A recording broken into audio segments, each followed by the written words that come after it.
So you're interested in paid advertising, but you're not sure exactly if it's going to go well for you? Let's dive in and check it out. How does that sound? I'm going to move my head here, and I'm going to show you an account that we have. Okay? It's hard to find a spot for my head, so I apologize for that. So here's what we're going to do.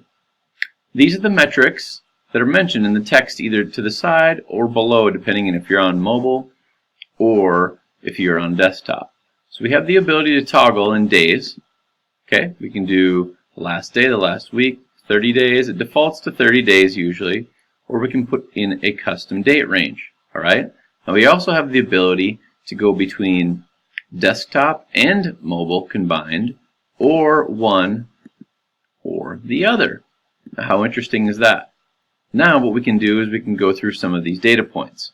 I'm sorry that over here it might be cutting off the word calls a little bit, but do you know what an impression is? If not, what an impression is the number of times that your ad was shown.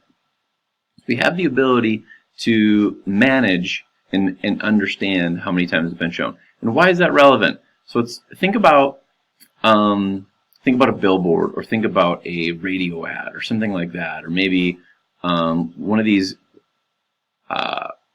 local magazine publications or something along those lines. So as much as we have some information on how many viewers typically do X, X, and X, what we have here is the ability to actually know how many times your particular ad has been shown to someone, because an impression is exactly that, right? So what's interesting about that is that this particular ad type, this is a pay-per-click ad. This campaign is. So now what we have is the ability to know that, because when you create a pay-per-click campaign, you choose a particular geographical area, okay? So let's say it's 5 miles of your zip code, as an example, right? It could be that, or it could be a couple particular suburbs or cities or whatever. It could be anything, right? The next thing what we would do is we target specific keywords. So it's only going to be shown to people that are within that geographical area and that use that keyword when they go to Google. So it's pretty interesting when we monitor this and manage it over time, right? Now the next part is clicks. So of the 9,064 times this has been shown, 657 times the ads have been clicked on. Now there's going to be various ads. Several are created depending on the budget and the various profit centers and so on and so forth that are possible. But that's how that works, right? Now I'm going to skip over from calls to go over to click-through rate first. So the click-through rate is the number of clicks that have occurred from the number of impressions. Now Google says that anything above a 2% is really good. And as you can see, this is absolutely destroying it. This is doing really, really well. Okay, so the next part, what I want to do is I want to talk about calls. So we have the ability, and I'm going to show you this down below in just a second, to number one, see how many people do call, and then also track them. And even to take it a step further, we have the ability to listen to the phone conversation. So we'll look at that in just a second. But down below here we have the call conversion ratio, which is of the number of people who click, how many call, and as you can see, that's right in the 8%, which is, again, phenomenal. And then obviously we have the cost per click. Now what's interesting here is that a call is actually a click.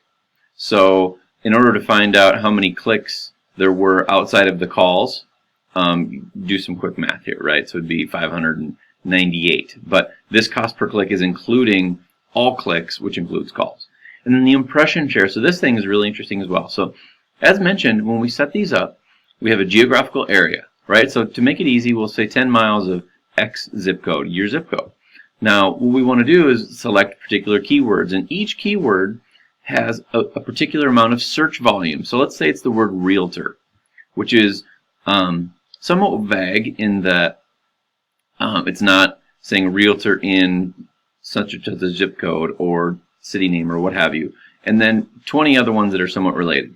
Now, what if we did a separate campaign with all the same parameters, but we threw in houses for sale, home for sale, and so on and so forth? How the impression share works is that based on your geographical area and the keywords that you've chosen, it's the amount of times out of 100 that your ad will show up.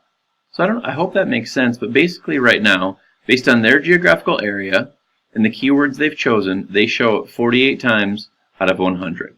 So it's the impression share, right? So your ad shows up 48.4 times out of the 9,064 possible. So that's pretty interesting stuff. Now, why show you this? I show you this because this is how we help assure that we don't just flush money down the drain, that we monitor it, we carefully create it in the first place, right? Now, what we can do here is just do a quick 10,000 foot view of month to month. It's just clicks and calls and spend, okay? And then what we can do is we can look at the activity on a day-by-day basis. This is the graph version of this, and I actually tend to prefer the spreadsheet version, which is this is one day right here. So on this day, there's 22 clicks, 200 out of 264 impressions. There was 3 calls. The average ad position was 1.58, and $113.09 was spent that day.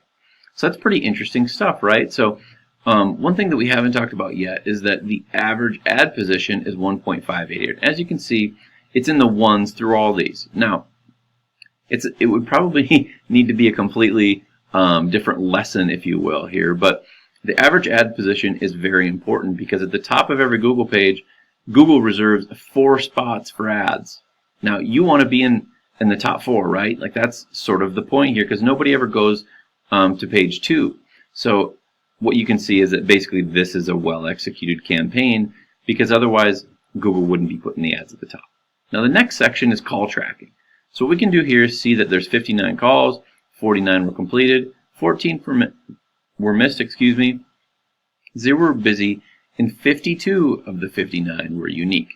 And then what it does, it shows us a map area of where they came from, okay?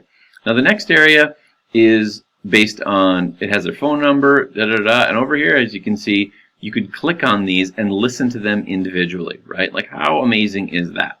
So let's say that you were a brokerage as an example, and you had some pay-per-click ads going out for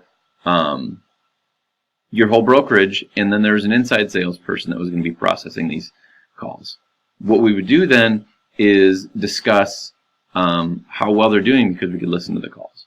Now the next section down here is based on keywords. So as you can see here, each keyword gets a certain amount of clicks in the time slot that we've chosen. At the top, remember, we did 30 days. So each keyword, we can go down the line and we can see how many they were clicked within that time period. And then we can look at the average ad position, the click-through rate for each one of them, and so on and so forth. It can be very, very powerful. So what could we do? If we had a bad keyword, meaning one that wasn't relevant, like here's an example of one, is that we had a hotel client at one time, and they had purchased a new hotel. And so when we created their new campaign for the new hotel, we used basically their old campaign did really well. So we carbon copied it essentially and kept everything just to test it. But one keyword that slipped through the cracks was that whirlpool tub or something along those lines was a keyword that we put in the new one. Now, interestingly, the new hotel didn't have any hotel rooms with whirlpool tubs in them. So at the end of the day, what we did is at about 10 days into the campaign, we went and looked and checked on everything, and it was getting a lot of clicks. But as you know, because I just told you the story, they didn't have that option. So they decided to get rid of that keyword because they determined that they didn't want those clicks, if you will, right? Now, at the end of the day, that would be up to you. You wouldn't have to necessarily get rid of those because of that reason, but you could if you would like, because at the end of the day, clicks coming to your website or whatever destination it is that you've chosen can be very powerful if you have proper funnels and or people on the back end, including yourself, to process those conversions. So I hope this makes sense. Yes, paid advertising can be scary. Anyone who's never done it before and then does it can testify that it can be overwhelming. I'd just love to encourage you to reach out. If you have any questions for us, try to be as transparent as humanly possible without, giving up any anonymity of other customers and so on and so forth. That just would not be ethical. But would love the opportunity to talk to you about your questions, and hope you're having an awesome day, and I'll see you in the next video. Thank you so much. I'll talk to you soon.